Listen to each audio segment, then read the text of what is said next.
Hello guys, मी Rajshri. Welcome to my channel भूक लगी है। तर गाइस, आज मी बनवणार आहे तुमच्यासाठी दिवाळी स्पेशल काजू कतली। चला तर मग सुरुवात करूया काजू कतली बनवण्यासाठी।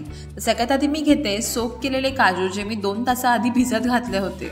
नंतर मिक्सी जारमध्ये पेस्ट बनवून घेतली, थोडी जाडसरच ठेवायची आहे। नंतर पॅनमध्ये ही पेस्ट घ्यायची आहे, त्यात पावडर शुगर ॲड करायची आहे आणि हे मिश्रण शिजवून घ्यायचं आहे।